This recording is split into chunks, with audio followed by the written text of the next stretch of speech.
नमस्कार मैत्रिणींनो, आज मी ना तुमच्याबरोबर एक आपल्या घरातील काही टिप म्हणा किंवा एक आयडिया म्हणा शेअर करीत आहे. तर हे ना आसन आहे माझं, असं फाटले तुम्ही पाहू शकता. खालच्या साईडनं 2-3 धुणं झालं की खालची बाजू जी असते का आपल्या आसनची ती अशी फाटते. ती हलका असतो कपडा जरासा, ते 2-3 धुण्यातच पातळ होतो आणि लगेच फाटतो. मग वरच्या साईडनं तर आसन खूप छान दिसतं आणि खालची साईड ना पातळ होती 2-3 धुण्यात आणि फाटते. तुम्ही पाहू शकता वरून किती नव्यासारखं दिसते आणि फक्त 3 का काही धुण्यातच ते माझं फाटलंय.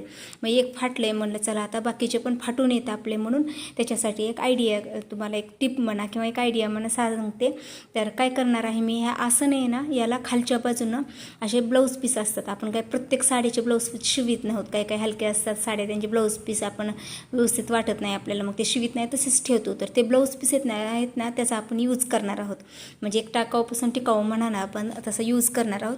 तर हे ब्लाऊज पीस आहे ना मी ह्या आसनच्या आकारात चौकोनी कट करून घेणार आहे. त्याचं माप जेवढं आहे तेवढं, आणि त्याला ना असं दुमडून थोडे थोडे एक अर्धा इंच चारी बाजूनी ना एक्स्ट्रा ठेवायचं दुमडण्यासाठी, म्हणजे त्याचे दोरे दिसून नये म्हणून.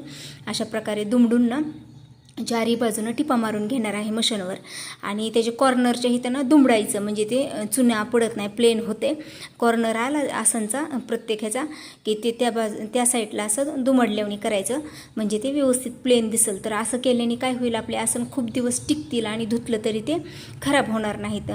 तर मग तुम्हाला ही माझी टिप कशी वाटली, आयडिया ते नक्की सांगा. आवडली असेल आयडिया तर नक्की तुम्ही पण यूज करा तुमच्या जीवनात. तर तुम्ही पाहू शकता किती छान झालं आहे आपलं आसन. त्याला आपण टिप मारून घेतली, आता अजिबात खूप दिवस टिकलं आता हे आसन, लवकर फाटणार नाही.